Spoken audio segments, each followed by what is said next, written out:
Something that we can all benefit from regardless of our health and fitness and performance-based goals is a better night's sleep. And one of the best things you can do to improve your sleep is to incorporate an effective non-habit forming sleep supplement. Let me tell you guys, I have used a lot of sleep supplements over the years and nothing comes close to the sleep that I experience on Force Element Night Ops. I love this sleep support supplement for a number of different reasons. Firstly, it helps get me to sleep. Secondly, it helps keep me asleep. Thirdly, I have the data to prove this from my sleep tracking, it actually improves both the amount of REM sleep that I get, rapid eye movement sleep, and deep sleep. And importantly, doesn't make me feel drowsy when I wake up in the morning. It is an absolute must. Not to mention it tastes delicious too. The Aero-inspired Aero Dreams flavor. It's a choc mint flavor.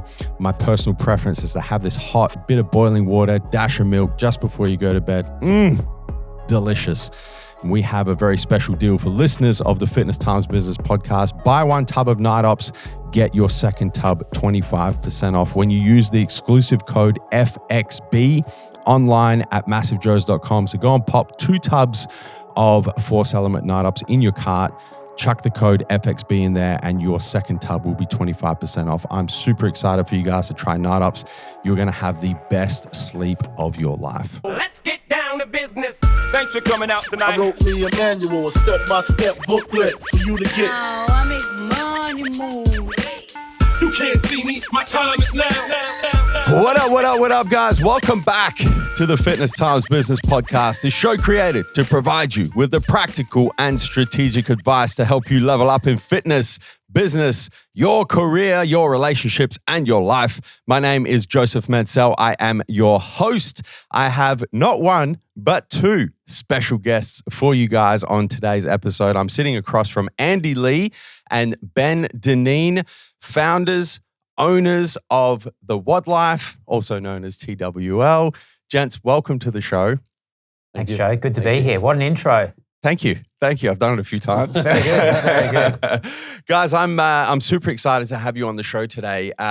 Your business is one of the huge success stories to come out of the business space of fitness here in South Australia. You know, I'm going to let you guys talk through the origin story. I don't want to give too much away, but you know, one of the most respected and most well-known brands in the fitness space, not just in South Australia, not just in Australia, but all over the world.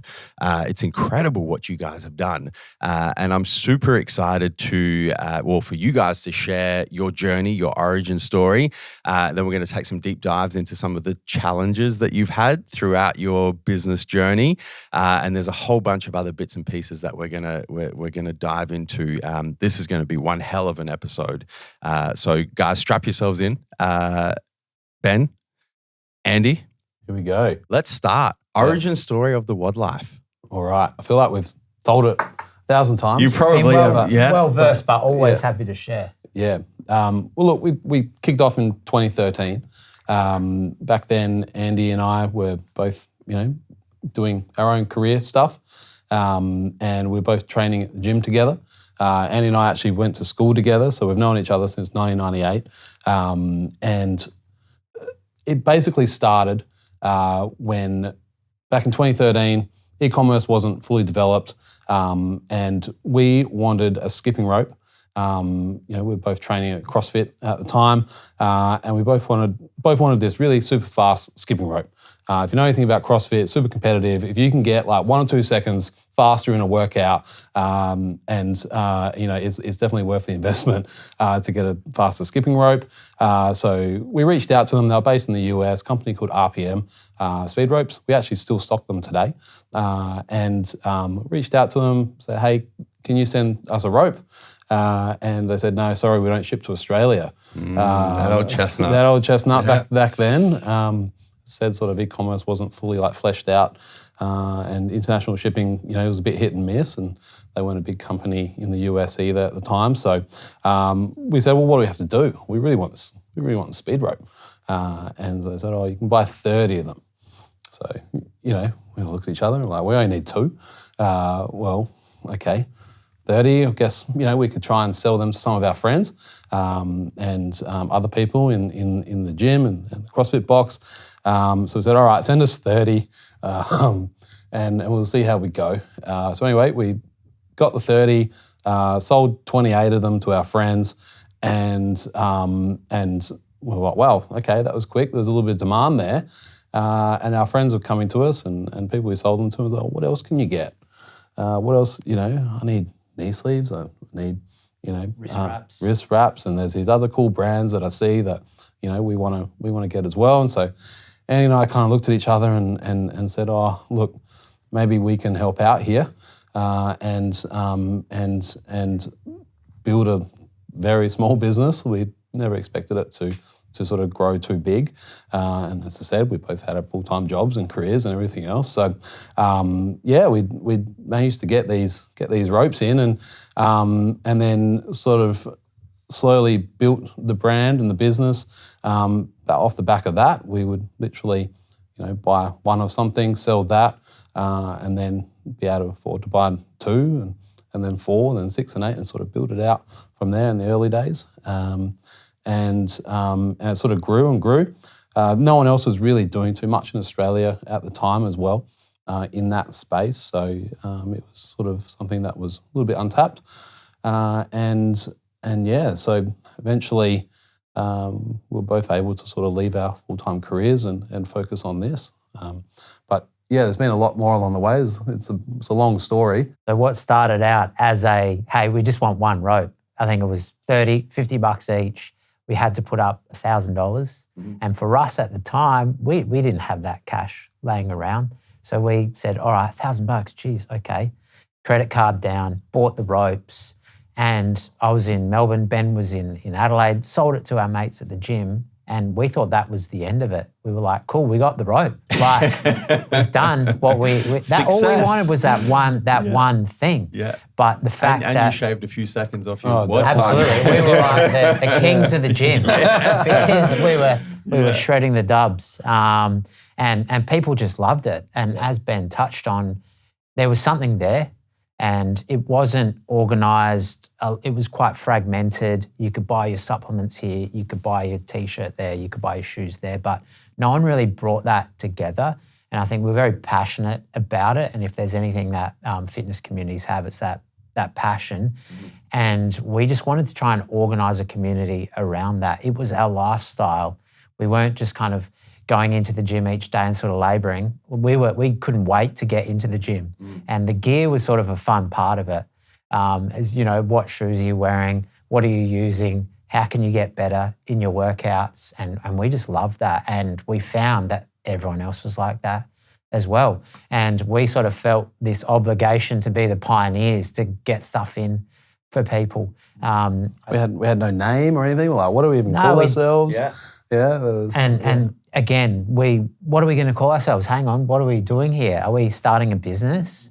We weren't. There was never any thought of starting a business. We even needed to open a bank account. And, I just went to my mate at the local branch and I said, hey, can you open an account for me? Yeah. We didn't even think, there was no business plan. There was no plan. It was just one thing that sort of led to another. And here we are sitting today, 10 years on. I think it's been a roller coaster, but we sort of started from one rope and it's always quite funny telling that story. And it's quite a reflection moment for Ben and I going, it started from this one simple rope, this one concept, and here we are. With thousands of products and hundreds of thousands of customers around Australia and the world. And we had no warehouse. Like, my bedroom was our distribution centre. Yeah. Had to get rid of all my clothes and basically, everything I had a printer in my room and I was in a share house at the time as well. So my poor roommates were like, what is going on? And there was like, outgrew my bedroom and then, took over my car. I was like, had stuff in the back of my car and there was a point where we're like, Andy was in the state. I was like, Andy, we kind of need to put this stuff somewhere. I can't keep sleeping with all these products. I was like, no, we don't. We need to put that money into inventory. You can keep holding out and keep holding out. Yeah, and then, we were working pretty hard on it. We had full-time jobs. We were working 8-10 hours a day in our jobs and then coming home and working for another 4, 6, 8 hours plus sometimes, getting orders out and managing sort of that. Rolling up to Australia Post on my lunch break with cartons and cartons of apparel of orders to go out. It was really sort of a two-man band there for a while. And it's pretty funny to look back on it now. Wish I'd taken some photos and stuff and this is where it started, because literally it was just piled up to the ceiling in my bedroom. And then we sort of moved into a small space in a gym.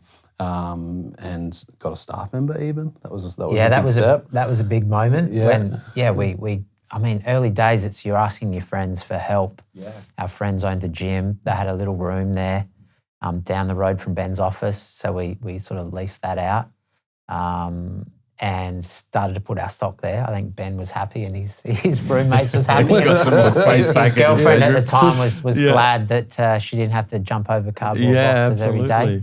But the big takeaway for us as well is that we were working full-time jobs. Yes. Yep. We didn't quit everything to go all in on this. So I always come back to this concept of the swinging vine and talking about, people sort of say, how do I start a business? What did you guys do? And I think that it was years until we left our jobs, really. And because we wanted to keep that as long as possible because we needed that money coming in. So it's that vine concept is we always say to people, hey, don't just quit your job and go all in on this, because there's a lot of risk there. 100%. Business is risky. So think about, entrepreneurs sometimes don't think about the risks. They think about the things that are exciting about building a business, but, swing from that one vine to the next vine so that you've got that kind of momentum that you can carry on, and that as soon as you grab that next vine there, you're off and then you're looking for the next vine. So I think that's one big takeaway for Ben and I is that, we had jobs for a long period of time. We were doing absolutely everything we could after hours, on weekends, before work, after work, lunch breaks, as Ben said, going down to the post office. And it was just crazy until we really got to a point where we sort of said, hey, I think we need to go all in on this, and even still paying yourself an income. We just wanted to put absolutely everything we could into the business to help give it the fuel that it needed to continue to grow. It's a very similar origin story to the MJ's origin story. Absolutely. Like we have a lot in common. Yeah. Mine was in the gym, selling supplements, couldn't get them. I was importing them. People was asking me about them. I'd sell them to the gym members. Hold on a second, there's a market here. But very similar in the fact that just like you guys, like at the time, and when I tell people this, they're like, fuck, man, there was a lot going on. I was studying full-time. I was studying engineering and law. I was working 3 to 4 days a week at Santos, an oil and gas company. I would run Massive Joe's just like you guys. Like, okay, what was I doing from 4 o'clock in the morning till 7 o'clock? Well, I was getting back to emails. And what was I doing from 7 o'clock at night until midnight? Well, I was fucking packing orders, and in my lunch break, I'd go to fucking Australia Post and roll up with these packages, and it doesn't surprise me at all that you guys have a very similar path, and it's one of the biggest pieces of business advice that I give to people when they're starting a new business. And you're exactly right, Andy, it's very easy if you've got an entrepreneurial streak in you to just see the upside and just see the opportunity and get ahead of yourself and get pumped up about it and go, you know what, I'm going to leave my job. I'm going to leave my responsibilities. I'm closing the door behind me. I'm burning my boats and I'm going all in on this. Yeah, a bit risky. My advice is always, no. You need to balance both for as long as you possibly can until it gets to the point where it's actually... There's a breaking point. It's a breaking, and you know when it is because it cripples your growth in the new venture. Absolutely. And the numbers add up, right? So let me ask you guys about that. So you started in 2013. How long was it before you got to the point where it was like, you know what? We can actually close the door behind us with our full-time careers, and we can actually go all in on this. What was that point? Well, being made redundant was like a good point for me. Okay, that was a good point. Lucky, I sort of had this side hustle at the time. Yeah, and you moved. For me, it was a bit different. So we probably had two different timings there. Probably 6 months into the business, I had the opportunity at the time. My partner got a job in the US. Yeah. So I actually went over to the US, one with a suitcase full of suits to get a job over there while we were still doing this.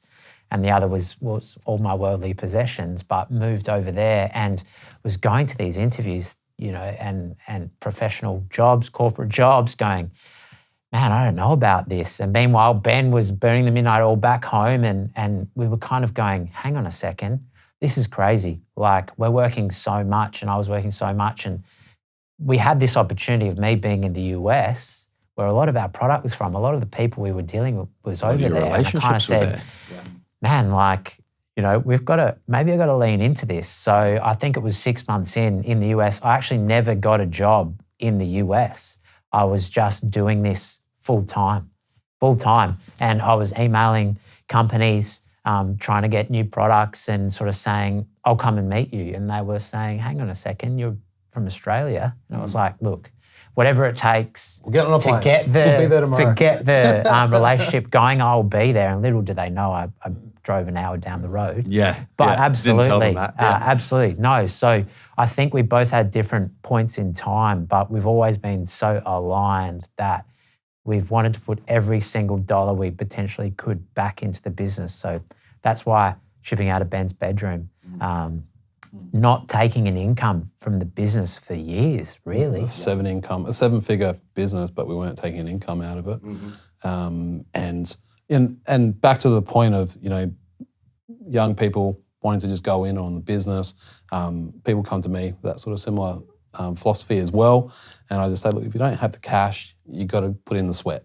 And for us, it was about putting in the sweat because we didn't have cash. We basically put in a few $1,000s each to build the business, and we knew that it was going to take some time. So we put in the cash, and I often say to a young person, like, okay, how much do you like sleep? Do you like sleep? Like, you want to do this? You want to like build your dream business? That's great. How many hours a night do you sleep? What if, okay, cool, you sleep 8 hours. Okay, great.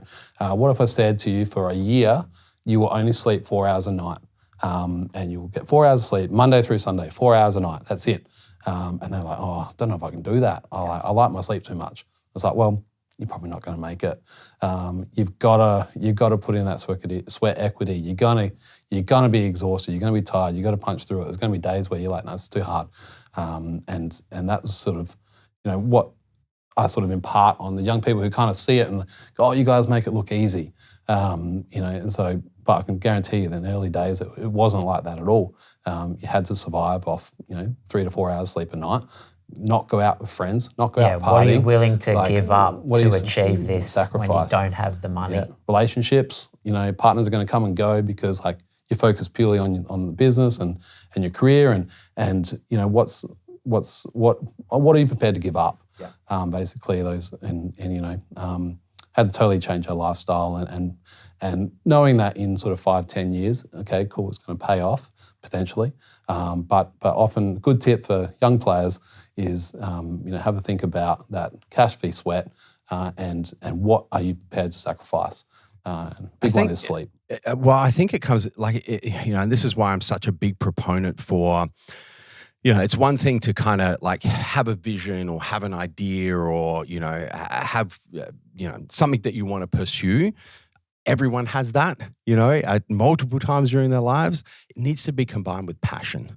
Like you need to have, and not just like a little bit of passion, like passion to the point where it's like, what are you willing to sacrifice to see if this can work with no guarantee of success? Because there's no guarantee, right? You could do that. You could drop down from 8 hours sleep a night to 4 hours sleep a night for 12 months. There's no guarantee that it's going to work. But are you passionate enough to try anyway, right? Do you have that burning desire to pursue whatever it is that you say you want to pursue to the point where you're like, I will sacrifice sleep and I will sacrifice personal relationships and I will sacrifice whatever the fuck I need to sacrifice with no guarantee of success, but I'm willing to try anyway. Absolutely. And that's got to be an internal driver as well. 100%. And I think that's the one thing that Ben and I align on. Yep. When our mates say, what are you guys doing? You're crazy. This is insane. When family and other friends go, but you guys have gone to university and you've studied and you're giving up these careers. Like, what are you doing? When are you going to get a real job? Oh, Yeah, it's classic. Tell me about it. All right, Mum. If I had $1 for every time. So being okay with that, and then just being so fixated on, as you touched on, Joe, being passionate. Yes. Sometimes to a fault, but being passionate where you know, hey, got a feeling this is going to work. You can see some little rewards along the way, whether it's an order, a customer, a new product, a new relationship, having those little milestones along the way that you can build on. But what are you willing to give up? But the passion is so key. And I think that Ben and I wouldn't be sitting here today if we weren't passionate about it. Absolutely no chance. 10 years on, you've got a passion bucket.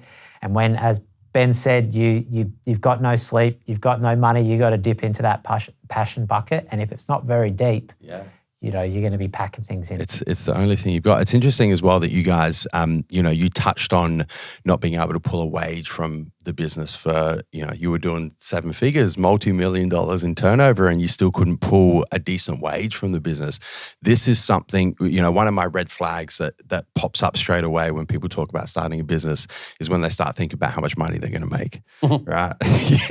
A little giggle, right? Because you know it, right? It's just like, man, you just don't like, no.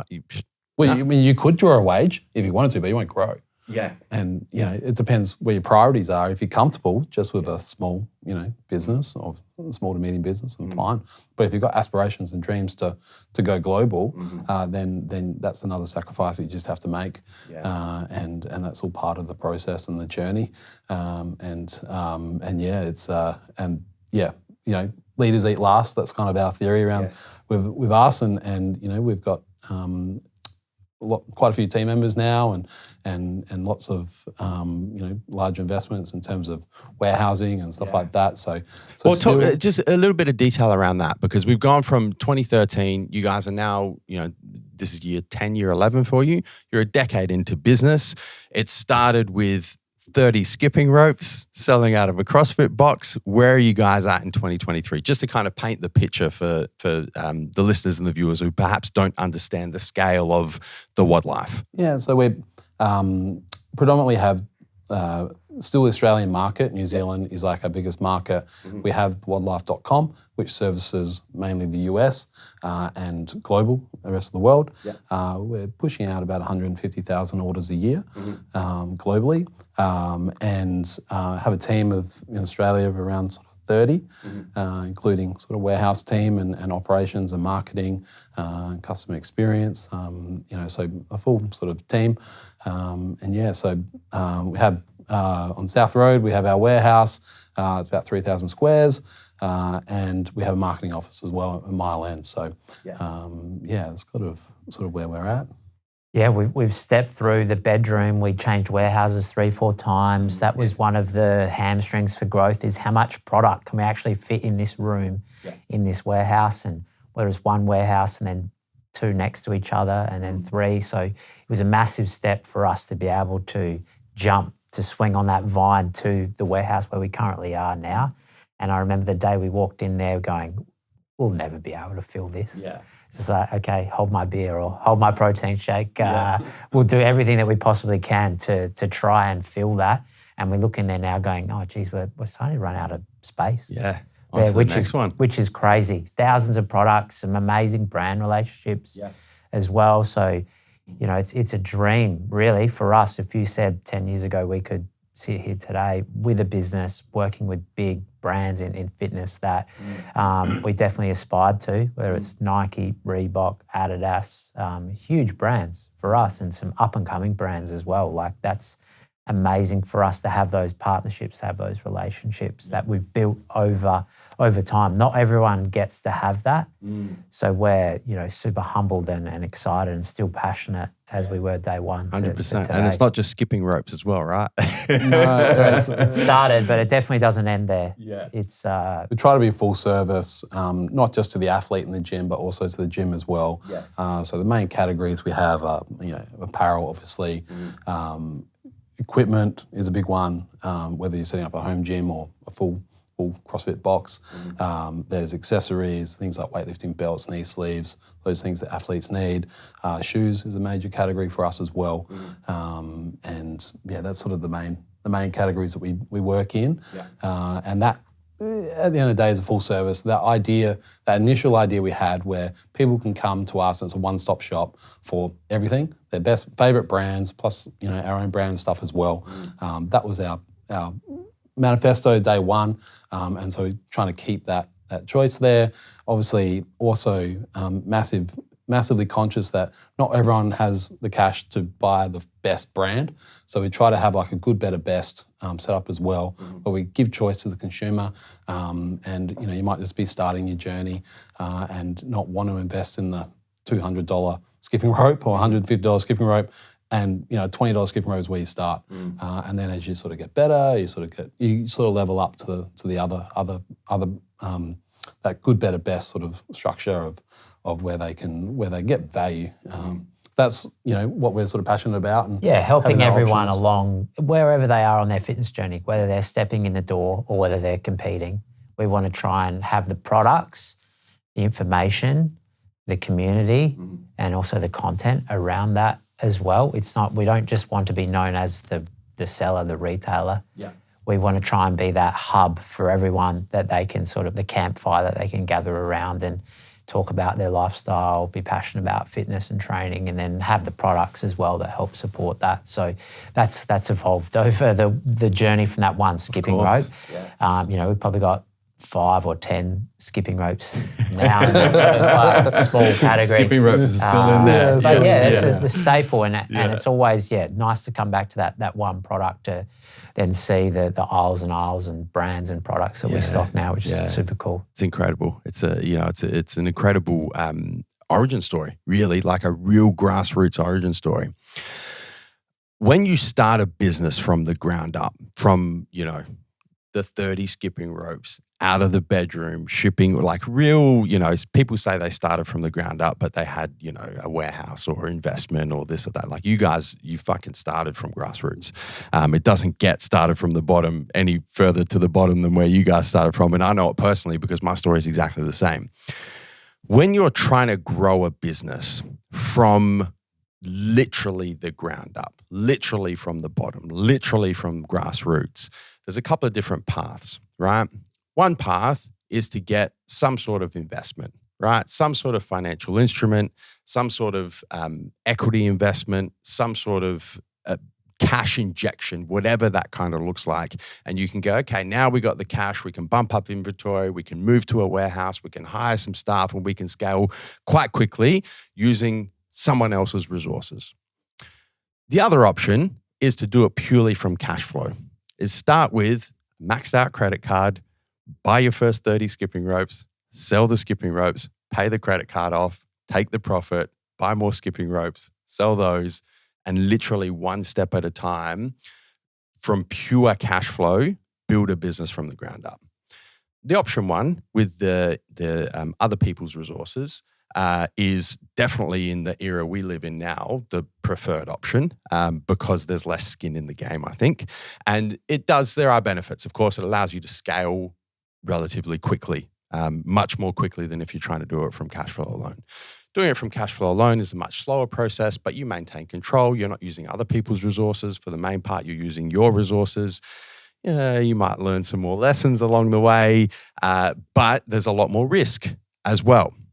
You guys took option 2, pure cash flow. And for a lot of entrepreneurs that are starting a business from the ground up, like you guys did, like I did, that is their first big challenge, is how do I actually grow this business when I don't have any money and I don't have any resources? How did you guys do it? Yeah, big question there, Joe. It's quite interesting because I come from a corporate finance background. Well, there you go. But Ben talked about our careers. So I've come from this background where was working with some of Australia's largest businesses, understanding how they grow, multinational businesses, and having that understanding and the ability to be able to learn from businesses. It was almost counterintuitive as to the way that we grew our business. in that it was from grassroots maxing out credit cards, because the corporate finance way would be, as you said, get some funding, get some investors and grow it that way. But it was, almost counterintuitive to the way that Ben and I looked about it. But we never, for one, I can't ever remember having a discussion about going, hey, we should get some investment here. But I think that approach that we've taken, look, it's not for everyone and it's not necessarily the right way. It's the way that we've done it. But I think for us, it's been the right way in that you learn the right way to build a business. You learn the lessons along the way. You learn the importance of, where do I put this dollar? Where do I put this next dollar? And how do you turn that $1 into 2, 3, 5, 10? Well, it's different when you're spending your money. Absolutely. Yeah, absolutely. And sometimes the sexiness of the investment gets glorified, whether it's on social media or whatever, and the story of equity and even reflection for us to go, maybe we should just get all this money and grow. But now where the economy's at and what people are valuing within business is the skill set that I think Ben and I have employed and built over the way. Have we grown to the level maybe we could have? Maybe not. But we still feel we've done it the right way and the skills that we've learnt along the way deploying our capital, hard-earned money. Absolutely, we've learnt lessons along the way, but I think that's put us in really good stead. I want to go full practical. How did you do it? Because I know a lot of listeners are like, their business they've done what you guys have done. They've started from the ground up. They're doing maybe, 10 grand a month in sales, or maybe 100 grand a month in sales, or whatever it is, but it's all self-funded. And they just want to know how to grow. How did you guys do it? Get a good bank manager. Like literally go in and meet with your bank. And we maxed out the credit cards, then moved into an overdraft. And then, we're comfortable with that. And then from overdraft, get to a certain size and then move into trade finance. But understand the levers out there that you can use and utilize to get a little bit of funding when you need it.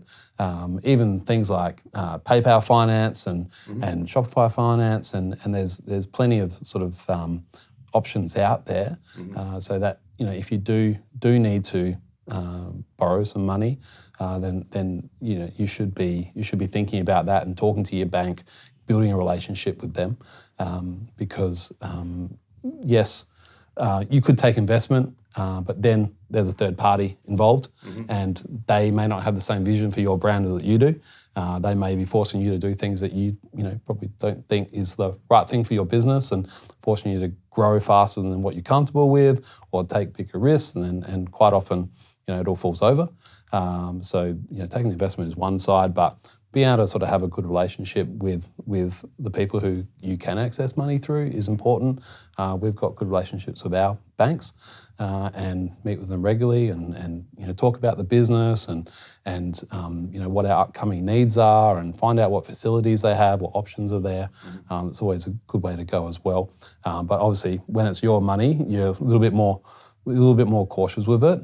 We try to sort of still keep it like that. Hey, this is still our money, and is this a wise investment in this stock or this colorway or this flavor or whatever it is? We've got to think to ourselves, okay, is this still a wise use of the funds that we have to purchase more stock? And to that, I think the key thing I come back to is unit economics. Is that the old days of, you've got a widget, how much can you buy it for? How much can you sell it for? Still to this day, Ben and I have conversations around it. Yeah. So when you're in a product and you're selling a product, you go, okay, one, how can I create a product that's maybe unique or has more value? So obviously a brand around that is key. But early days it was, okay, what can we buy? How much can we buy it for? And then what can we sell it for? That unit economics certainly key, because you need some profit to generate from that to reinvest. Either it's buying more products to do the same thing again, or to invest in other things. So coming back to the unit economics, what can I buy or what can I create that has value that I can sell for greater value and make a level of profit? That's, business 101. You don't really have a business unless you've got a product that you can sell it for more than you bought it for, and then have some profit left over. And early days, that was absolutely what Ben and I were looking to do. And while we wanted to be the one-stop shop, we were buying one product, selling that, and then buying two, and then selling two and buying four. It was very like simple business 101, like a lemonade stand, just online and with fitness products. But we built that, and we didn't go because we didn't have a lot of money. We had to learn a lot of the skill sets ourselves. One, how do you build a website? Luckily, we stumbled across Shopify, and we built a website ourselves. We learned how to take a photo. We called in our mates to help, put a t-shirt on and take a photo of it. We learned how to run the website. We were running customer experience ourselves, Facebook, Instagram. We were doing all of that ourselves because we didn't have much money. So we were learning all the skill sets ourselves and trying to do that to a level where we could reinvest that profit into more inventory, buy more, sell more. And then at certain points along the journey, we maybe brought someone in to help us to try and make the most out of that. But it was very simply buying and selling for creating more value, and then trying to make the right decision at the right point in time for, okay, how do we level certain things up? Where do we need help? How are we best utilizing our time? And how do we continue to make this grow? So there was quite a few inflection points along the way, but pretty simply it comes back to Business 101 and unit economics, and that's still true to us today. Like, we wouldn't have a business if we weren't able to try and create cool products, create some value, and do it in a way that there is some money in there that we can invest into other areas to help grow the business. And also, don't be afraid to negotiate as well. That's something that you just have to do. So if your factory's saying, you need to buy 400 of this product, but really you only need 200, you've got to negotiate with the factory and figure out how you can make it work for both parties.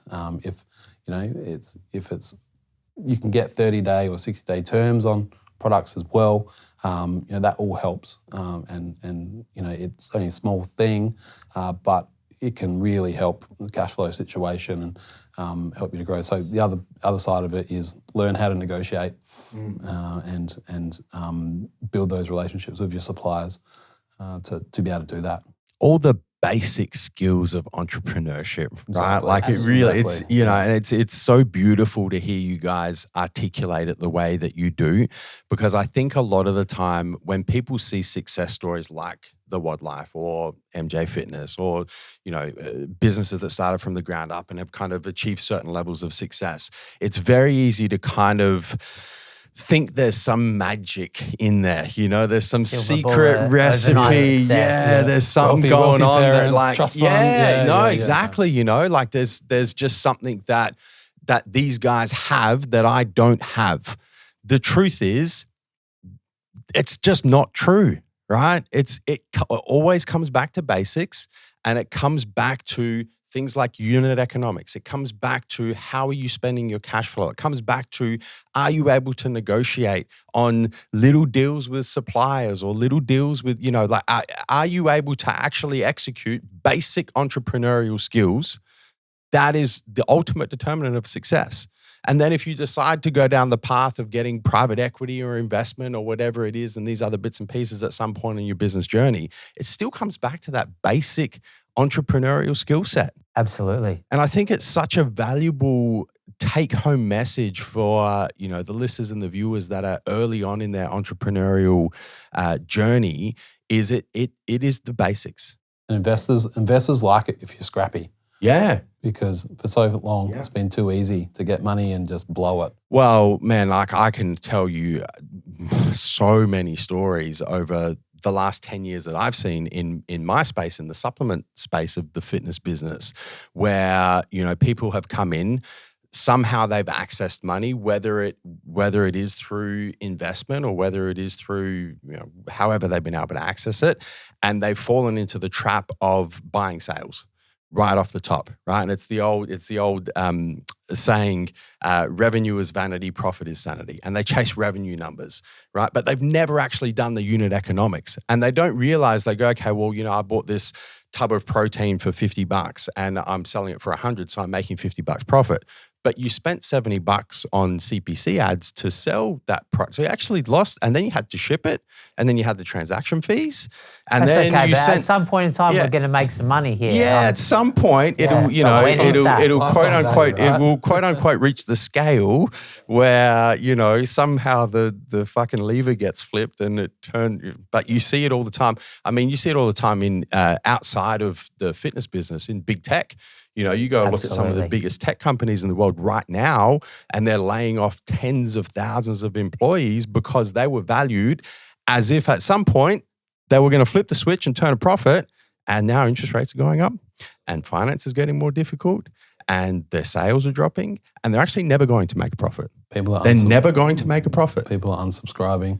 Yep. They were totally overvalued. Yeah. But I think, just to kind of tie back to the real take-home message that I want the listeners and viewers to take, there is no secret recipe. There is no silver bullet. There is no magic that you have, Andy, or you have, Ben, or I have, or some kind of hidden skill set. It's all exactly the same basic shit. And it's just who is going to execute that with discipline on a sufficiently long enough time period to achieve success. Keep your fixed costs low Yep. and work hard. That's it. That's what you got to do. I want to transition into grassroots, cash flow, learning these lessons, building the business. At some point, you get to the point where the business is, it's not firing on all cylinders, but it's firing. You're doing $1 million plus in annual revenue. You've got some sales. You've got a nice customer base. Like the business is, it's actually a business now. It's not a, it's not a side project hobby. At that point, there's a couple of challenges that I know I've come up against. The first one is having a lot of different opportunities and deciding which ones to say yes to and which ones to say no to, which ultimately is opportunity cost. And the second is, how does that play into actually scaling a business at the point where it's time to start scaling a business? So at the point where it's like, you know what, I've done the cash flow thing. I'm very disciplined with the basics of unit economics and entrepreneurship, and it's all good. Now I got to start thinking about, okay, I need to bring people into the business. So I got to start thinking about company culture. I got to start thinking about managing people and KPIs and making sure that I'm holding people accountable. I got to start thinking about, you know what, I need to move this warehouse out of my bedroom and, and move into it. So there's the opportunity cost. How have you guys analyzed different opportunities, and what has been a determinant in which ones you say yes to and which ones you say no to? And how has that played into scaling the business at the different points where the business has had the opportunity to scale? Yeah, as you say, when you're trying to grow the business, you try and take on every single opportunity, and You say yes to everything. absolutely. Yes. So if there is a product or a business that we could start, that we could make money from, that could help us grow, we were doing it. We even had a coffee company as well. We thought there was an opportunity in coffee, so we started that. And there was a handful of other things that still under the same banner, but we were just looking for opportunity. Looking for opportunity. It was even distribution of brands. We were doing everything. And at some point in time, you get spread very, very thin. And I think that's why I'm lucky to have quite a grounded co-founder in Ben as well, to kind of come back to, okay, what are we doing and how are we going about it? And there's a great book there in Good to Great by Jim Collins that it just keeping you focused, and also The One Thing by Gary Keller is Keep the main thing the main thing. what is the one thing that you want to be known for? What is the one thing that you're the best in the world at? And we had to keep coming back to that in going, okay, what do we want to be the best in the world at? So, okay, we want to be the number one, one-stop shop for all things training. So when an opportunity comes at us, we have that lens to analyze that. Is this going to help us achieve the goal that we're looking to aspire to, of being the one-stop shop for all things training? If it is, yes, okay. And then do we have the time, resources, energy, money to be able to do that? Quite often we say yes and then figure it out later. Still to this day. But I think that having that lens is important for us. And I think Ben and I were, at the end of the day, we work for our customer and we want to do everything that we can to make that experience as good as possible. And sometimes we take, because it's our business, it's our name on the door, we do take things personally. So if we can't do something, it's not that we don't want to do it. It's just, it's maybe not the right thing, the right time, and we just don't have the resources to execute it. And at the same time, if we put our name to something, we want to do it to the best of our ability. So that's also been something really good that we can utilize. And quite often people are a lot more understanding when you say, hey, we would love to be able to do this, but we're not going to be able to do it to the level that we hold ourselves accountable to. So we're just going to have to say no. And then they go, look, we're upset, but we understand. So I think being focused on that one thing that's going to make you great, that for me and hopefully us and our team gives us the direction in that and the lens to be able to analyze what we go after and what we don't go after. Quite often it's, say yes and figure out how to do it later, which is still to this day very, very true. But it's a challenging thing and we haven't always made the right call. But more often than not, we did make the right call. But when you're trying to continually grow the business, it's hard to say no to opportunity. I find it personally pretty difficult. I don't know about you, Ben. There's a delta, and this is my personal experience. And this is something that I honestly, guys, like I struggle with it now because, and I think this is part of the entrepreneurial spirit, right? And once again, it ties back to starting from the ground up is you've been in the position where you've had no opportunity. So when opportunity comes knocking, you're like, let's go. Yeah. And you say yes to everything. Because there's no opportunity cost, right? You just go, yes, I'll do that, and I'll do that, and I'll do that, and I'll do that, and I'll do that, and I'll do that. And then there's a point of inflection or there's a delta where every opportunity that you say yes to carries with it an inherent no to another opportunity. So you have to balance the two opportunities. And that's ultimately the definition of opportunity cost, right? So if I have opportunity A and I have opportunity B, and I say yes to opportunity A, that carries an inherent no to opportunity B. So which opportunity is more valuable here? If A is more valuable, sure, say yes. And understand that you're saying no to opportunity B. But if opportunity B is more valuable and you've said yes to opportunity A, well, you're shooting yourself in the foot, right? And there is a point along the business journey where, and you articulate it so beautifully, Andy. Thank you for putting it like that, is you really have to anchor back into what's truly important to your business.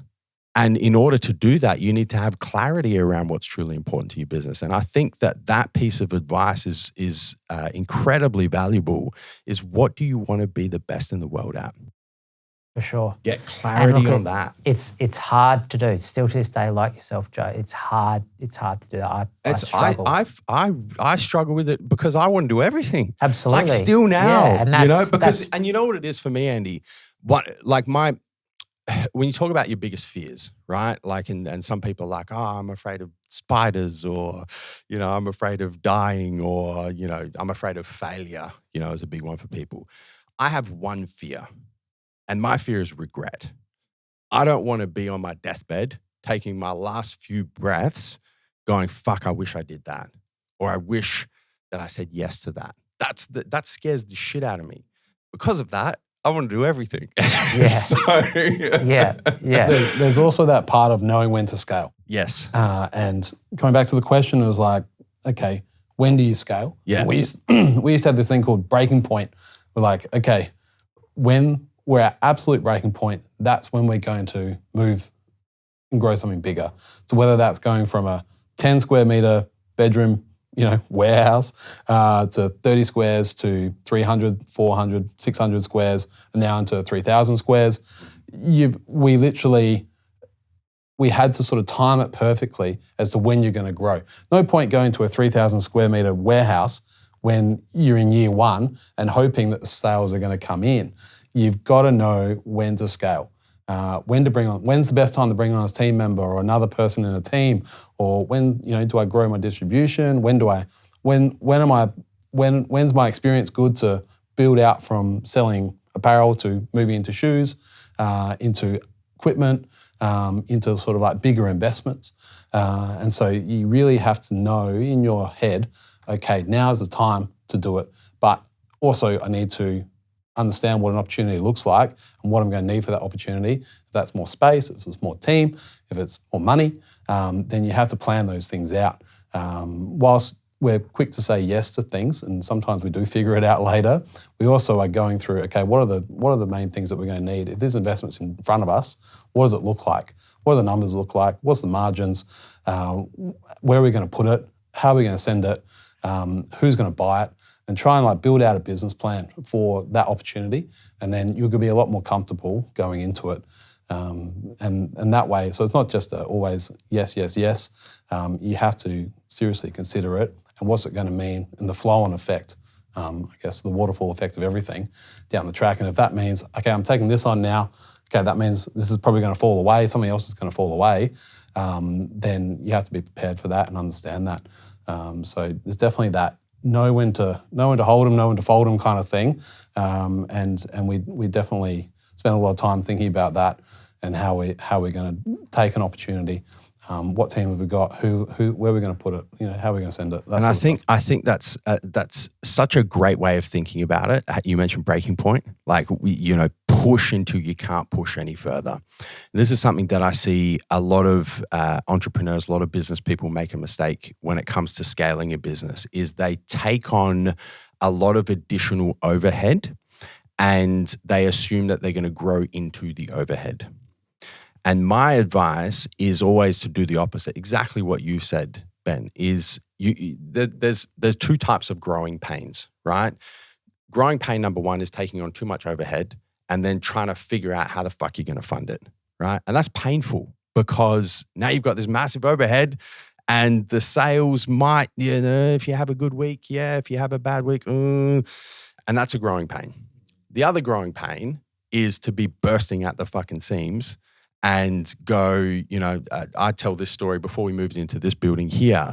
We used to be literally one street over on Woodlands Terrace, and our warehouse back then was 400 square meters. Now the mezzanine is 400 square meters. Exactly. But the story that I tell is we used to be so jam-packed that the warehouse manager would get in the morning, drive the forklift out of the warehouse, so that he had space to pack and receive deliveries. Yeah, exactly. Right? If it was raining outside, the forklift got wet. Yeah, I remember those days. I remember coming right? down. And just push it until you can't push it anymore. That's a growing pain as well, because that fucking sucks. You got upset neighbors and pissing everyone off, right? And people are like fucking in the street. My staff are like touching shoulders because there's not enough room in the office. Man, we used to, you guys have seen the office here. We've got 12 people in the office here. We used to have the same number of people in an office, half the space. They were literally touching shoulders. Yeah, I remember those days. But that's the other growing pain. The other growing pain is to be so close to that breaking point that it's like, fuck, how much longer can we do this? That is the better of the two growing pains, 100%. And I've experienced both. And I've seen a lot of people experience both. Push it until you can't push it any further, and then figure out the scaling process. Yeah, know when to go, basically. Yeah. Hold on for as long as you can.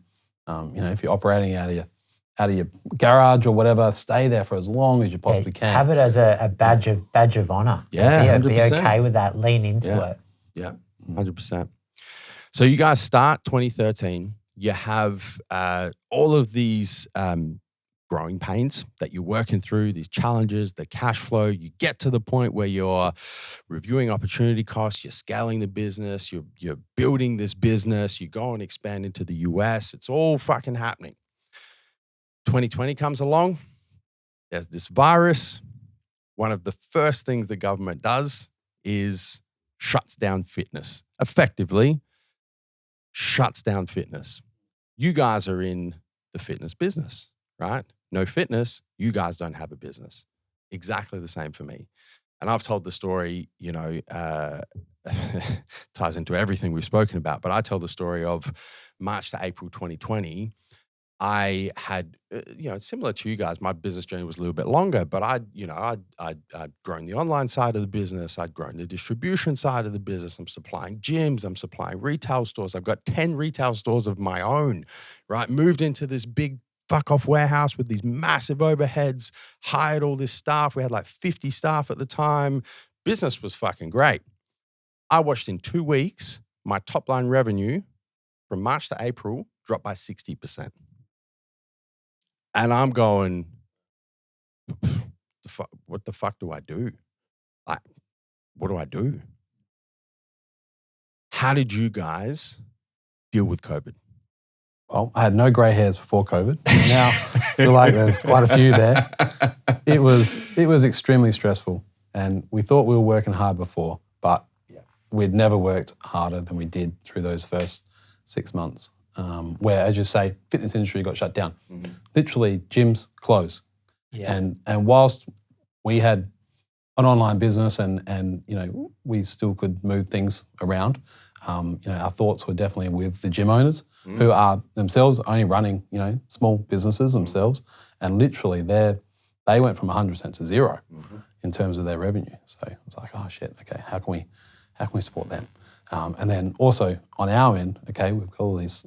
We just hired a team. We've got this team and we've got mouths to feed, and we want to not put people on the street in terms of our team. So, okay, like all come together. What can we do here? What do we have to do? Obviously, we sell a lot of shoes, and when people can't go to the gym, they don't need shoes. So, and we're ordering them 6-12 months in advance, futures. So we've got all these shoes coming in as well. Well, okay, who's going to buy them? And it took a few months, or took a few weeks, I guess, to work out how this is all going to wash out, what's going to happen. And we quickly saw that people, they're still going to train, they're still going to work out. Fitness is their thing, and they're going to just work out at home. And if you do fitness, it's not something you give up easily. They're still training at home. Gyms were, renting out their equipment to their members and, coming and picking it up and taking a row at home or treadmill or whatever, because obviously no one can come into the gym. And so we saw, a larger demand for body weight stuff, resistance bands and those sorts of things. Skipping ropes. Yep. Back to the skipping ropes. Yeah. And then obviously gym equipment was a big one. We were selling a little bit of equipment at the time, but not much, and through a third party as well.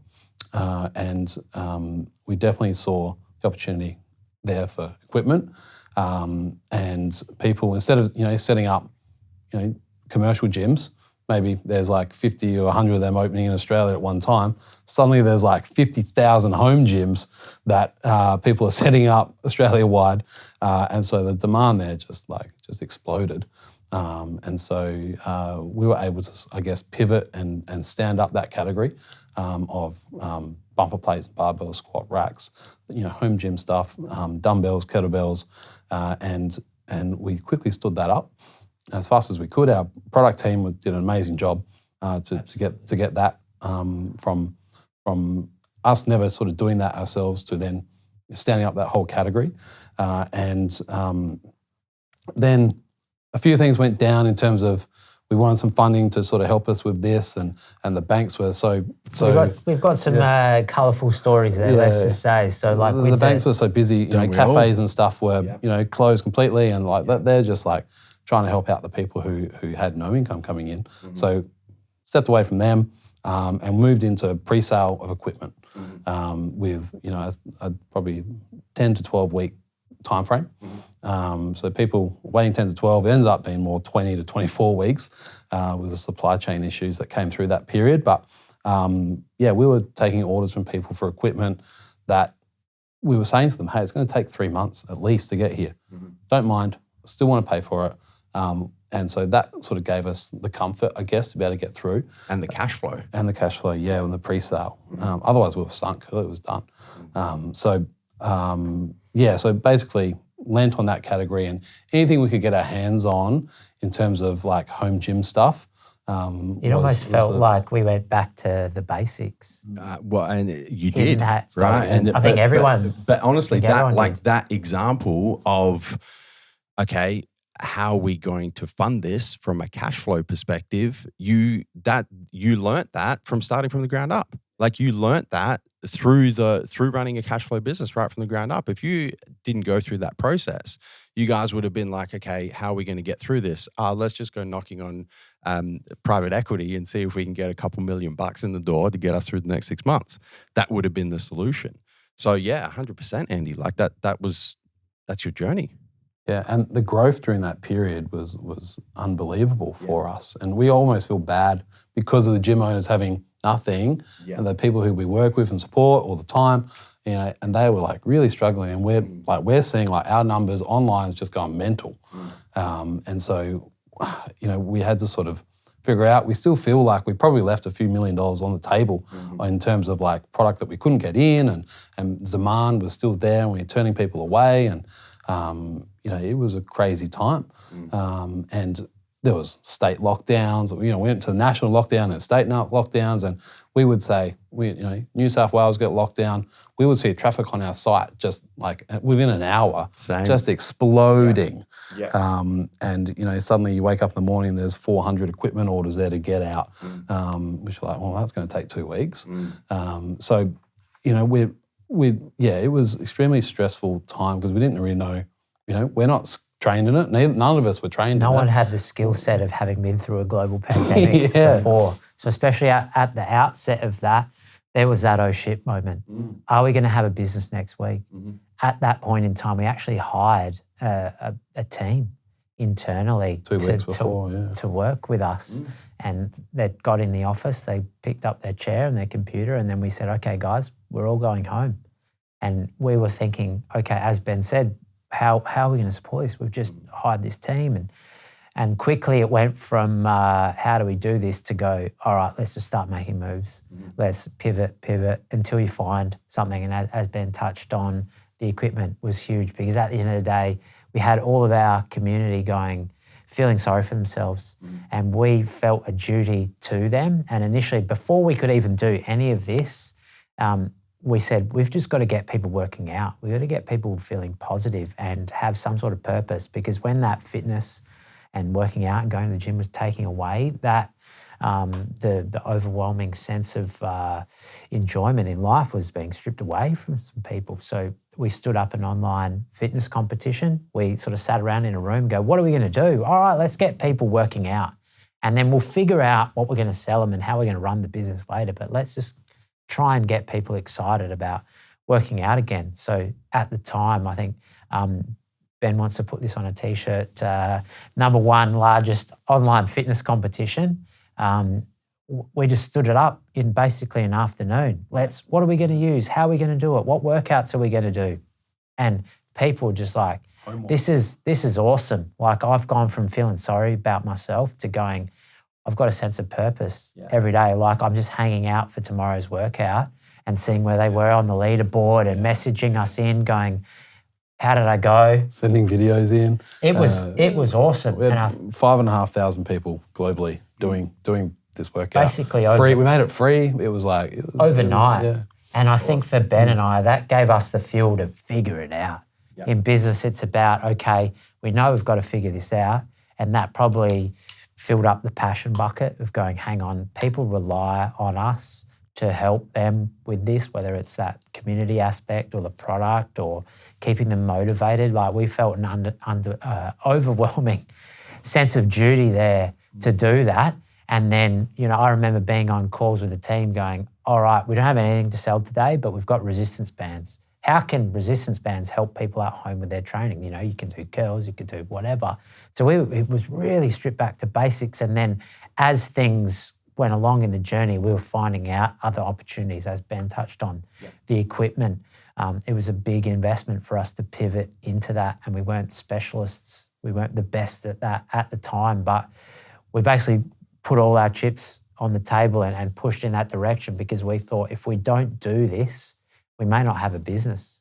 we just don't know. So we made some calls. They were all educated, and we tried to make the economics work, but we took some massive risks, but luckily they came off. But it was a crazy, crazy time, I think, for everyone. Yeah, well, especially those of us who, we earn a living in the fitness industry, and you kind of mentioned gym owners were man, devastated. But then all of the complementary businesses that tie into that, like we obviously through what we do through supplements and apparel, we saw it. But then same thing, right? There were little pockets of opportunity, and if you were willing to kind of look for them and you were willing to be open to new opportunities that perhaps you would not have considered if it wasn't for the extraordinary circumstances happening around you, you could kind of make the most of them. But figure it out, and it comes back to the entrepreneurial spirit. Like I think Warren Buffett has this saying, when the tide goes out, you find out who's been swimming naked. Exactly. Love that one. And I think that definitely that period, 2020, start of 2021, especially before all of the false economics started happening, was really one of those periods where it was like, okay, we're going to find out who the real business people are now. We're going to find out who the real entrepreneurs are now. What are you going to do? Do you have not even the skill set, but do you have the courage to try things with no guarantee of success? Do you have the courage to pivot and give things a shot? Do you have the courage to look for the silver lining in the dark clouds? Really incredible period of time. Yeah, the cream always rises to the top. Yeah. That's my theory. For a lot of people, it was very unfair. If you worked in the airline industry or the gym industry, you literally, hospitality. We were doing everything we can for gym owners. Say, hey, like we're busy.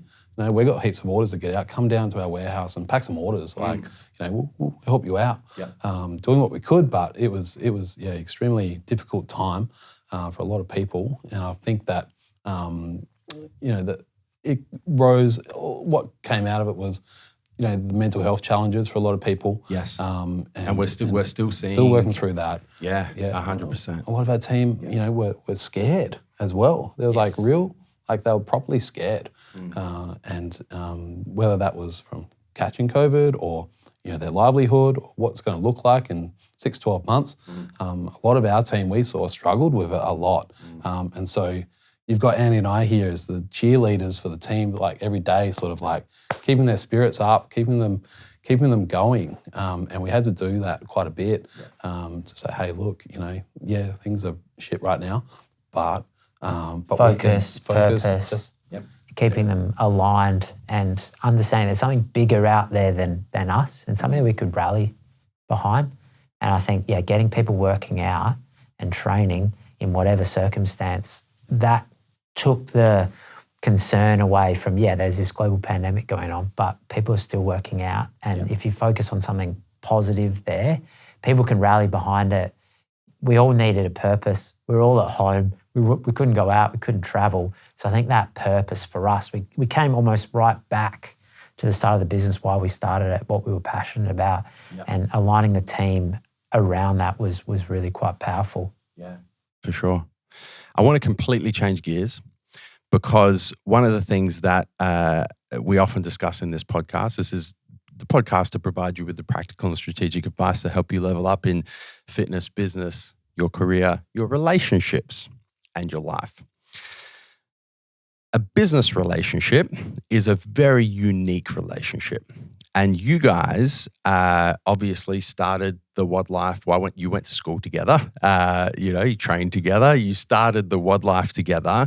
And here you are 10 years on, still as co-founders, still as co-directors, still as co-leaders of the business, which is incredibly rare, to see two founders 10 years on, and not just still be involved in the business, but to be as actively involved in the business as you guys. But like, you guys are the head honchos of the WOD Life, right? It's incredibly rare. I actually don't think I've ever seen it before. And I've seen a lot of businesses that have been started by 2 people, 3 people, friends, brothers, sisters, there's an existing relationship there, and then the business pressures kind of get too much and it fragments the relationship, and then one partner leaves or another partner comes in, and it just looks completely different to how it did when it started. I'm really interested to know how you guys have managed, developed, and maintained your personal relationship alongside your business relationship over the last 10 years. We've had our moments. We're not going to lie. Well, especially given like all of the challenges that we've just run through, sure, right? absolutely. Like if Yeah, something for was sure. going to break you guys, it would have been COVID for sure. Yeah, and if people tell you it's rainbows and lollipops every day, they're lying, because we've had the advantage of knowing each other since high school, and I think know each other's families, friends. We've got the same friendship group. There's that helps a lot. So it's not we're not coming together for the purpose of just starting a business. We're friends. That's first and foremost. And we both have the same vision, which is to allow people to discover what they're capable of, to grow a successful business, to be able to come to work every day and work in what we do and do what we do is a privilege. It's not a right by any stretch of the imagination. So we both are aligned on a lot of things which are super important. And we both know how each other's going to react as well. So it's like, okay, this is happening. Andy knows that I'm probably going to be really pissed about something. Something's gone wrong, whatever. Andy, great sounding board. Like, just be able to like bounce things off of him and get the pragmatic response and work through something.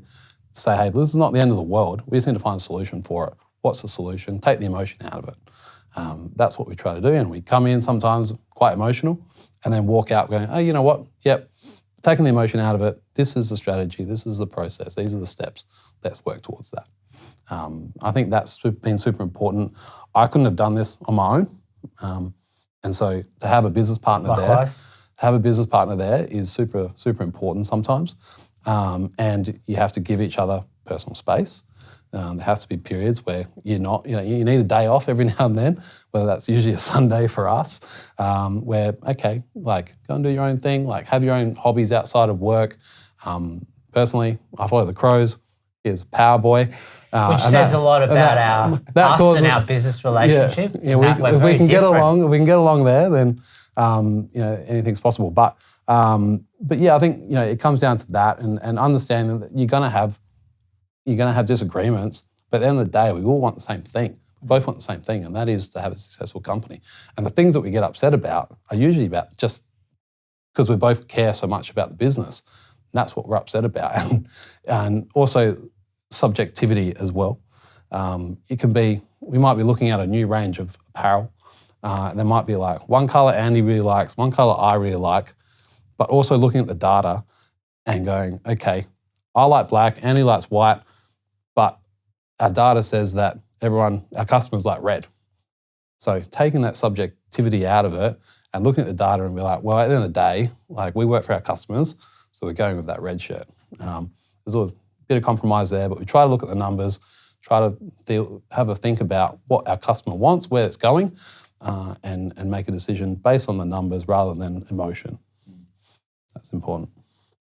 Yeah, and I think we're two different dudes. We're very, very different. And I think if we were the same person, two of us, we probably wouldn't be sitting here. But the fact that we're so different, whether it's yin and yang or just completely different, we look at things differently. We react to things differently. We see value in certain things differently. We just have different skill sets in that sense. So I think we've been able to complement each other there pretty nicely. I mean, we could probably count the amount of like disagreements we've had on like one hand. We actually don't have that many. And as Ben said, because we're so aligned on our vision and what we're trying to achieve, we put that before absolutely everything. And it's never we never take things personally and trying to be as objective as possible. It's not easy to do, but I think we both know deep down that we're trying to do the best thing for our customer, for the business, for our team, and trying to get the right outcome. And I think knowing that, whatever happens in the roller coaster, that's sort of par for the course. But, as Ben touched on, I couldn't do this without Ben. It's nice to hear that he can't do it without me. It's nice. So thank you for having the forum to hear that from each other, because we don't tell each other that. My pleasure. We don't tell each other that. Of course. Either. Yeah. I'm more of an emotional character. Ben's probably a bit more reserved in that sense. But we never really, talk about that. We're always about how can we push things forward? How can we do things better? What are we going to do? How are we going to achieve this? And it's quite often we just kind of kick back and go, wow, like, look at this, look at what we've achieved. There are moments where we sort of sit back and smell the roses, so to speak. But I think because we're so fixated on what we're trying to do and we're on the journey together and we couldn't do it without each other, it always sort of comes back to that, because, I think it is quite rare. And to be able to do that, even our mates like, I don't know how you boys do it. Like, this is crazy. And you spend all day with him, yeah. But you just go, crazy, 10 years. It's absolutely wild. But similar to, we have people external as well that we bounce off, and I think that's important as well, whether that's family or friends or a mentor, people who have got more experience than us. And so, and for both of us, they're different people as well. So we go away, talk about things with, mentors, friends, family. Andy will do the same, come back with like fresh ideas and the ways that we can sort of change things or fix things. So I think that's important, whether you've got a business partner or 2 or 3, or you're just solo like yourself, to have external people that you can bounce things off in a mentor space and have trust in them that, what you're saying is confidential, and so it's important to have those people that externally that you can talk to about all sorts of things. It's almost like your external support network. It is. Absolutely.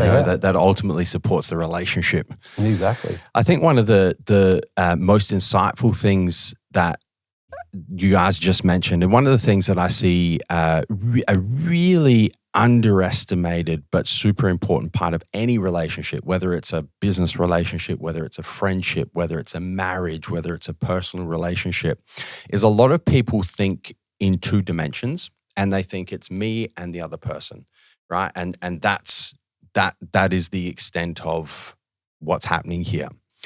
There's always a third party, right?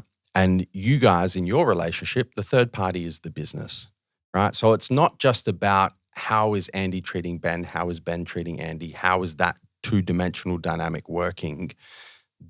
There's the business, right? And you mentioned that you put the business first, right? That's the third party in the relationship, and you always anchor back into that. So if Ben's pissed off with Andy, or Andy's frustrated at Ben or whatever, well, hold on a second, what about the business? Because that's the third party in this relationship. I think in a marriage, for example, there's the husband and the wife, or the wife and the wife, or the husband and the husband. But then there's the marriage, right? And if both parties always anchor back to the marriage and go, okay, what effect is this going to have on the marriage? What effect is this going to have on the family? What effect is this going to have on that third party? It can just stomp out so many of the little bullshit issues. Same with friendships, same with any relationship. What's the third party in the relationship? Are you both aligned in prioritizing that third party? The marriage, the relationship, the business, whatever it is, anchor back to that, communicate around that, have your support networks that you can bounce ideas off. And I think, ultimately that's kind of like the recipe for success for any successful relationship. Exactly. You don't shirk tough conversations as well. It's another one. If you're unhappy about something, like get it out, get it off your chest, talk about it, come to a solution. That's super important. I think a lot of people harbour stuff and then they explode and then walk away. So that's super important in all relationships, whether it's business, family, marriage, whatever. The longer you delay the difficult conversations, the more difficult the conversations become. That's right. You guys the basis of your business was CrossFit, right? You mentioned you were training at a CrossFit gym, trying to get the super fast skipping rope to shave a few seconds off the WOD. Your original business name was the WOD Life. Your website is still thewodlife.com. Very CrossFit-centric, CrossFit-focused. 10 years ago, beautiful. CrossFit was banging. Everyone was, CrossFit this, CrossFit that. The CrossFit brand was very congruent. It was a monster. Over the last few years in particular, we've seen fragmentation of group fitness. We've seen fragmentation of functional fitness. And now, CrossFit is definitely not what it used to be from a branding perspective. Now you've got you had your F45s. They're in a bit of trouble at the moment, but you've got F45, you've got BFT, you've got Revel, you've got, all these different, and then you've got the big chains that are doing their group fitness classes and functional fitness and all those sorts of things. You guys are in the process, we were talking a little bit off camera, of evolving your business brand from the WOD Life to TWL, to making sure that you don't lose touch with CrossFit and not forgetting where you've come from, but at the same time understanding that the only thing that's permanent is change, and you can either work with change or you can fight against change and try and maintain the status quo. And if you try and fight against it and maintain the status quo, you're going to be in all sorts of pain. How has that journey been for you guys in terms of both let's call it the evolution of CrossFit and functional fitness and group fitness, and the evolution of your business and the way that it interacts with that part of the fitness space? I'll let you go on this one. Yeah. So like with everything, knowing about where we've come from, and at the heart of everything we do, it's that gym, maybe the gym where we first started, and having that emotional connection to that will always be there. But as you said, Joe, businesses always evolve, and if you're not growing, you're dying. And we've always had that mindset. The thing that it comes back to for us is that people will always train. They'll always be working out.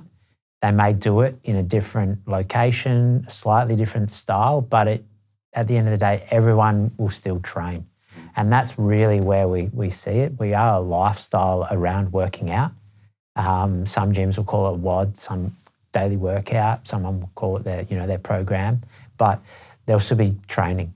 And it will always evolve, and it's being aware of that. That's the thing we really come back to there. And we've never been a business where we're only one thing. We don't mind how people train. We want to try and bring that in. It's the lifestyle around training, how people go about it. It doesn't really matter where they do it or what they do. As long as people are training, as long as people are off the couch, they're motivated, they're getting better, that's what we're all about. Our tagline is discover what you're capable of, whether that's, climbing a mountain, running a marathon, or, doing a PB on your deadlift. Like, we just want to see people train. We want to see people win, and we want to see people get the most out of their life. So that's really what it comes back to. People do different types of workouts. That's completely cool. CrossFit, we've ridden that wave, and we're still amazingly passionate and aligned to that. There's still thousands and thousands of CrossFit gyms in Australia and worldwide. That's still continuing to grow. It's been really cool to see the growth of that sport. When we first started, it wasn't on ESPN. The people who won the CrossFit Games weren't household names. They didn't have millions of Instagram followers. I remember standing next to the then CrossFit Games champion and going to his gym and just working out with him. It's great. You can't do that now. You've got to pay $20,000 to go to a camp or see him on ESPN. It's crazy. So to see that evolution is really, really cool. But also to see people evolve. 10 years ago, you didn't have Revel. BFT wasn't a thing. F45, I think some people would say that maybe evolved out of CrossFit. And the big thing about CrossFit, the reason that was started was because one personal trainer wanted to make more money. They wanted to train more than one person at a time. So sort of group fitness evolved from that. And really at the heart of that is the community aspect to working out, to training. Like we love that, and that's something that fills up our passion bucket, is to see people enjoy that not only individually but collectively and as a community. That's really, really cool. And the products that people use and the information, the motivation, you know, whether it's nutrition advice or supplements, that applies quite broadly.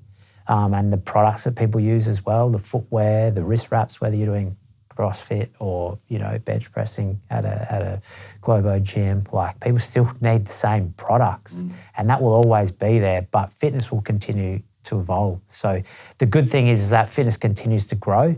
More people are working out now than there were 10 years ago. That's awesome to see. Like, we don't care what people do, how they do it, as long as they're doing something to better themselves, they're doing something to work out.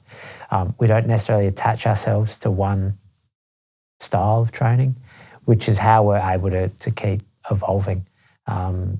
Things always grow, things always, you know, evolve, but people will still work out at the end of the day.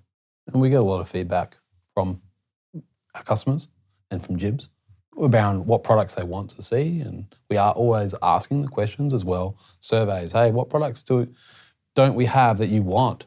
You know, we're finding out those things, and we obviously look at the orders and see where they're going, and you know, we see them going to businesses, whether that be a BFT or a CrossFit gym, and we sort of, or a strongman sort of space or a personal training studio, so we kind of know where our customers are and where they're going. And so, you know, we definitely need to keep evolving. You need to keep asking the questions to your customers.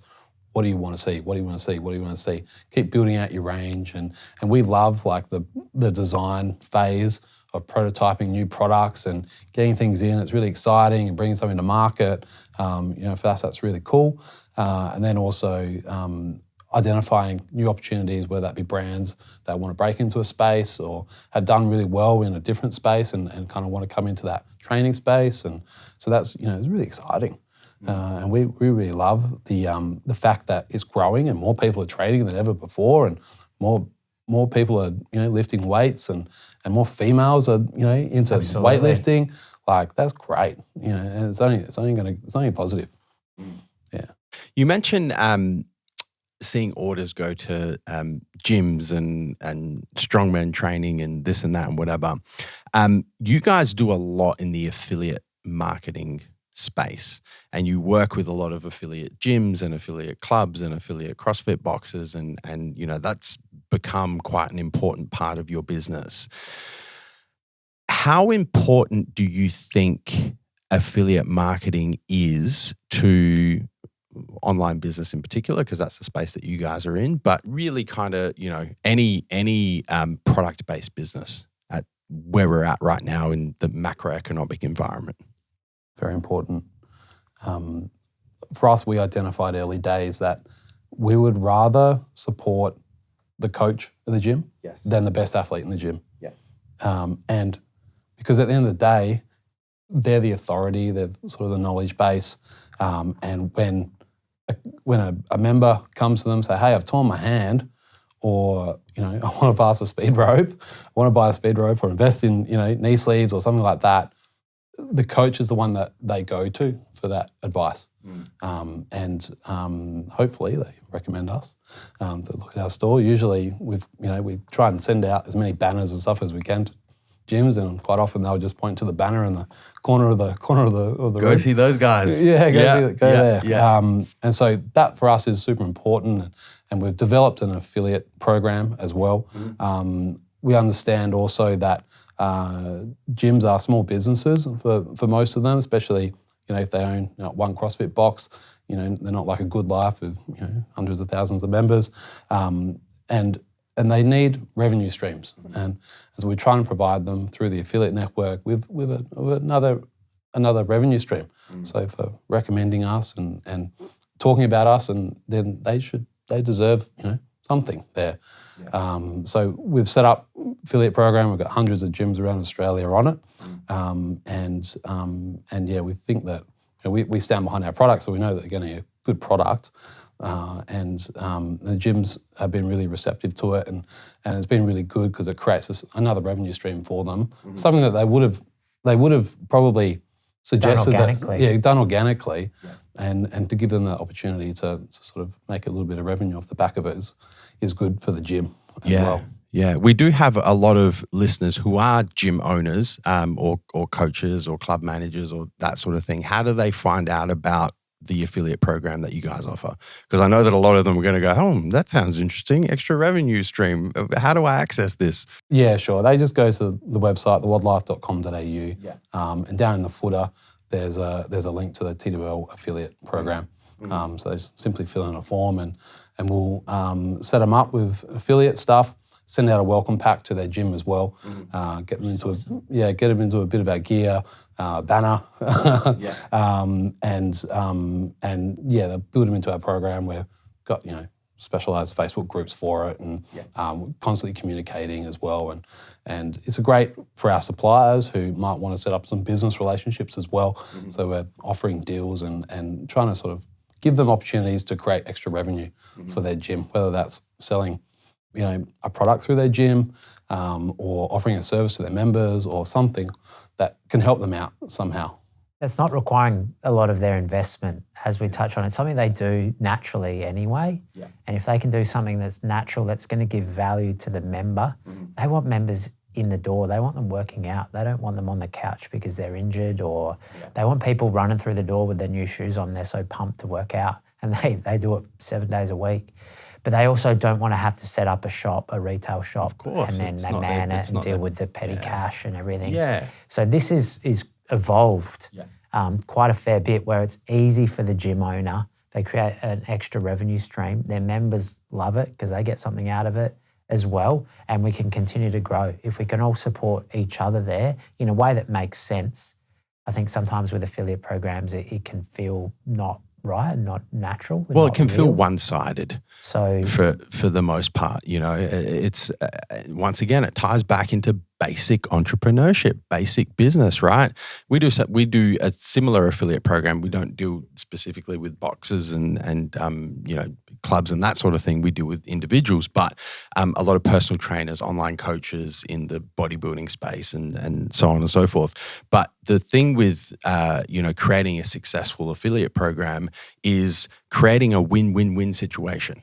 Right. So how do we make sure that you win as the person with authority and influence? How do we make sure that the person who you're influencing, your customer or your gym club member, how do they win? And then how do we win? If we can all align in our interests and create a win-win-win situation, it's going to work. absolutely. Makes sense. Ultimately, and I think a lot of where a lot of affiliate programs go wrong is it's just one-sided. It's just like, what can I extract from you?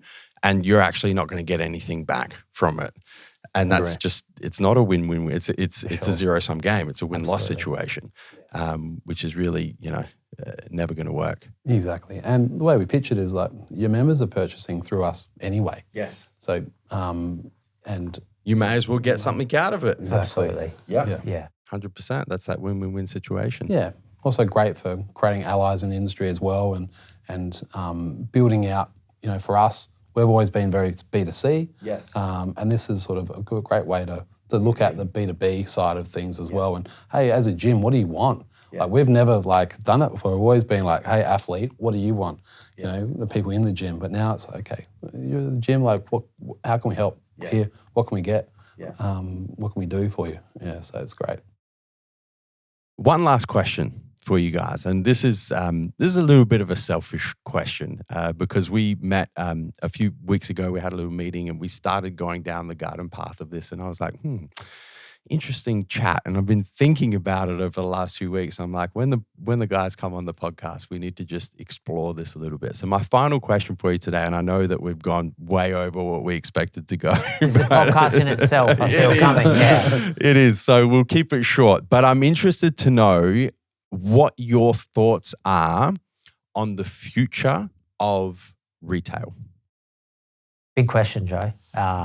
And yeah, as I said, Well, this could I be think timely question as well, because of sure. everything that's happening macroeconomically. And we've spoken about COVID. We haven't spoken about the after effects of COVID, but we're all experiencing them right now.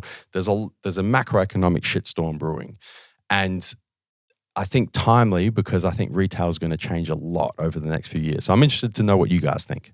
Yeah, for sure. I mean, this might be my personal view. Ben might have another viewpoint on it, but retail, like fitness, always evolves.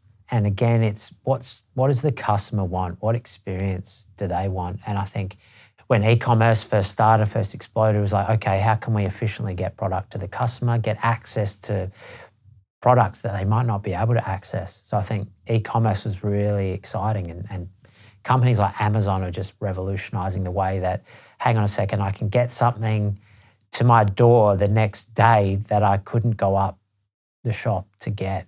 So that was pretty amazing. And I think the journey, you talked about COVID and retail shutting, put a lot more light on e-commerce.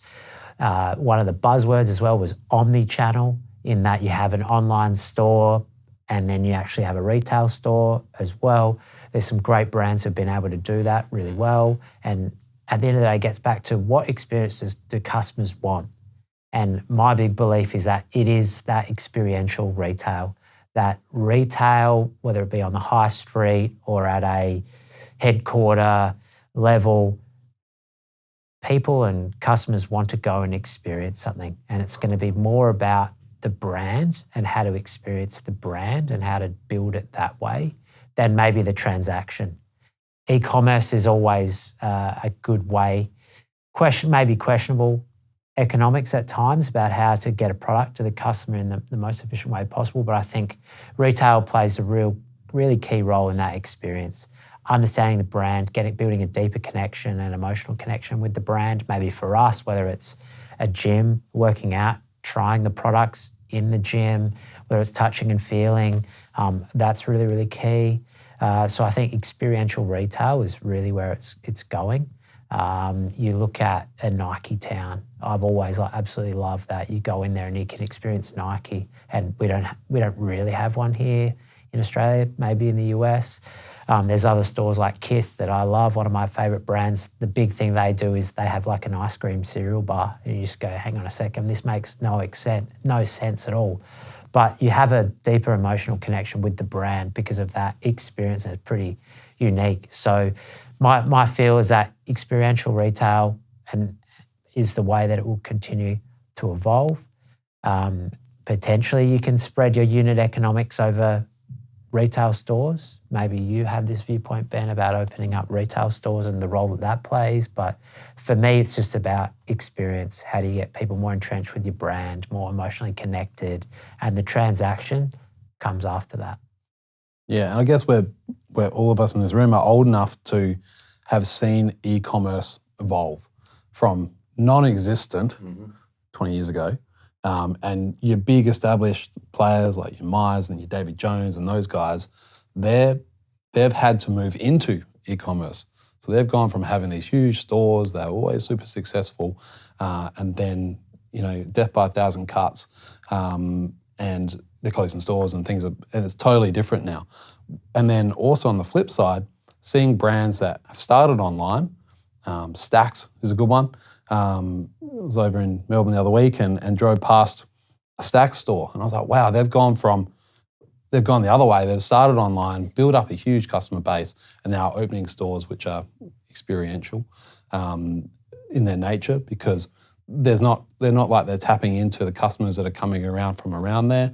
They're running launches and they're running experiential things and getting special guests in and all that sort of stuff. So that's where we're sort of seeing like that going. Your store is not so much about selling the product. Some of these stores have only got like a little bit of product around the edge, but it's about the experience that they can have in those stores. And they're not going to go to the store every day, but when there's something on, then they're there.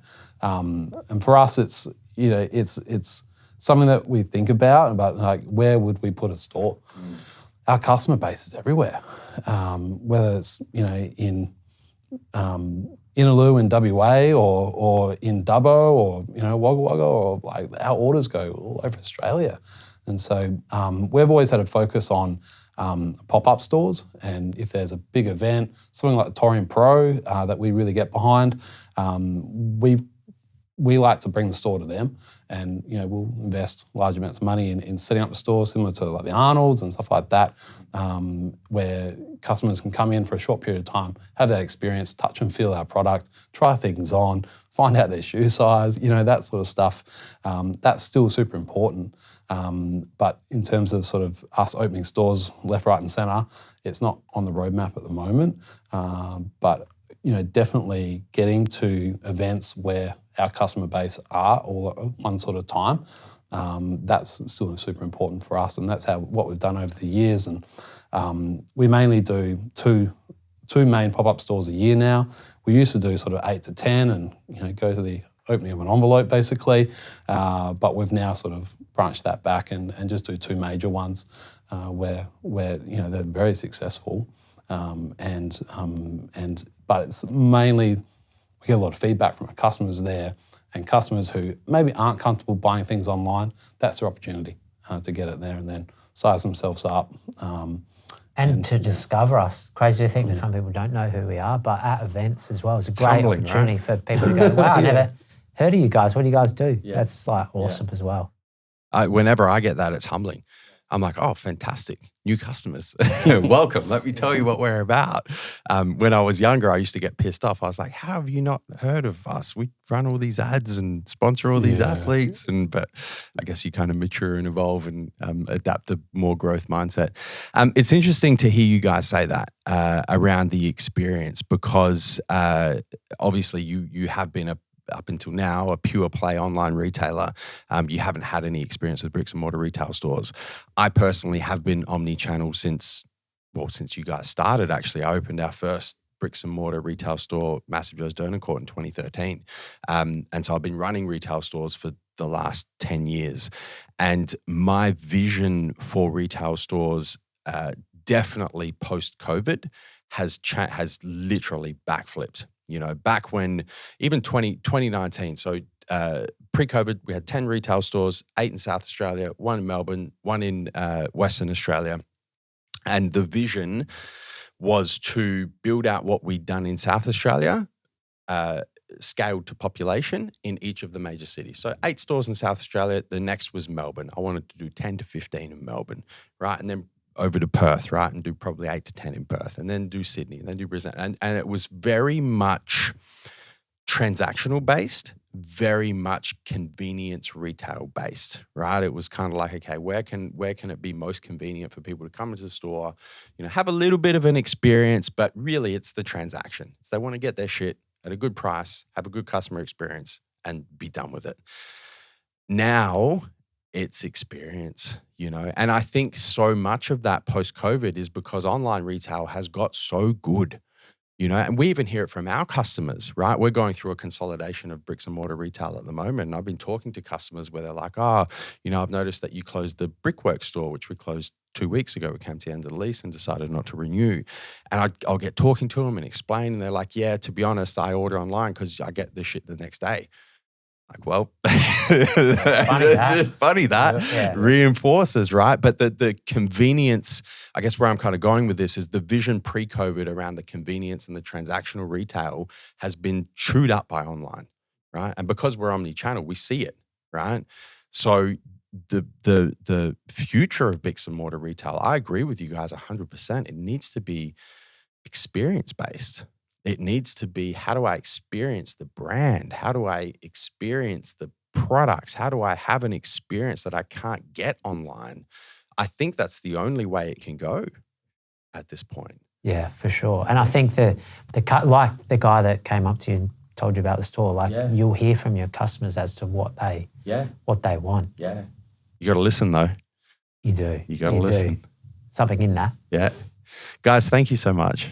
It's been a lot longer chat than we expected, but it's been an incredible chat. I personally have taken a lot out of this discussion, this conversation. And I know when that happens that the listeners and the viewers will have taken an absolute ton of value. So I just wanted to thank you guys for your time. I know you're both very busy men and you run a very successful business. So for you guys to give up your time to come on the show and provide the insights that you have and the value that you have means the world to me personally. So thank you. And I know it means the world to the listeners and the viewers as well. For the listeners and the viewers that they want to find you guys, where's the best way to find you? We've mentioned the wodlife.com, obviously. You guys personally, company socials, where do you want to send people? Yeah, we're quite often behind the scenes. Yeah, I know. Not many people That's why I'm asking you questions. We Look, I'd put your personal social handles on the line, but I'll let you guys do that if you want.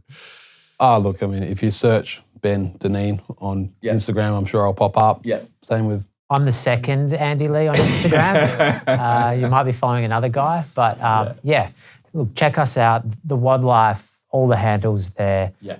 You'll see us sprinkled around. We're super humbled to be here. I know Ben and I have always looked up to you as like a pioneer in the South Australian business and the Australian business.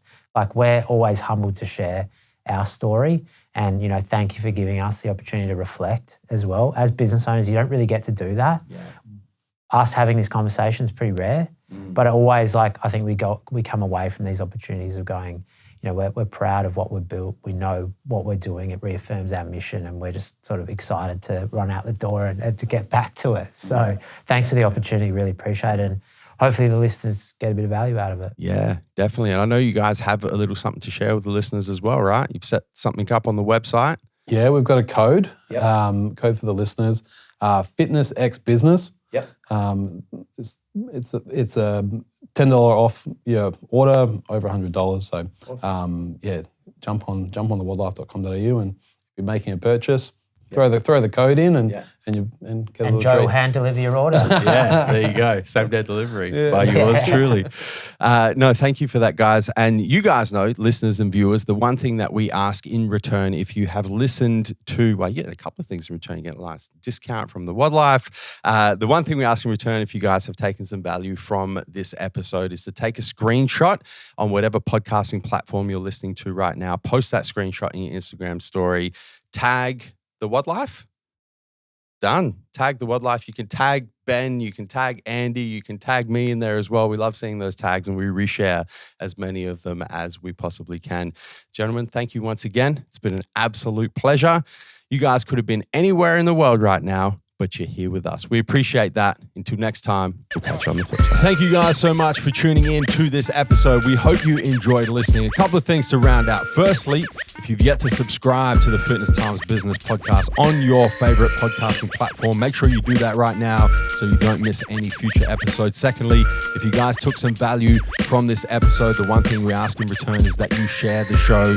And finally, if you've yet to leave us a 5-star rating, make sure you do that before the next episode.